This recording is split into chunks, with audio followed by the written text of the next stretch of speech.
సత్యనారాయణ వ్రతం చేశాం. రాజుగారి కథలో గొల్లవాడు ఉన్నాడు. గొల్లవాడు వ్రతం చేశాడు, ప్రసాదం ఇచ్చాట. వెంటనే కథలో ఏముంటుంది?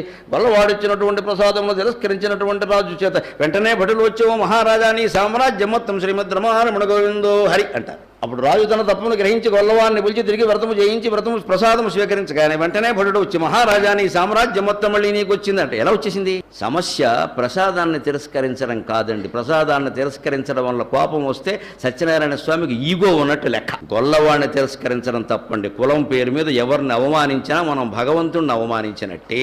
నువ్వు రాజు అయితే నువ్వే చేస్తావా? గొల్లవాడు చేయకూడదు వ్రతం. దేవుడు ప్రసాదం ఎవరిచ్చినా ఒకటేనండి, ఎందుకు కాదనాలి? గొల్లవాడు కాబట్టి తిరస్కరించాడు అతను, ప్రసాదం కాబట్టి కాదు. అది కులధిక్కారం తప్పు. మన సాహిత్యం అంత గొప్పది, మన వ్రత కథలు అంత గొప్పవి. ఏ కులాన్ని అవమానించవద్దు.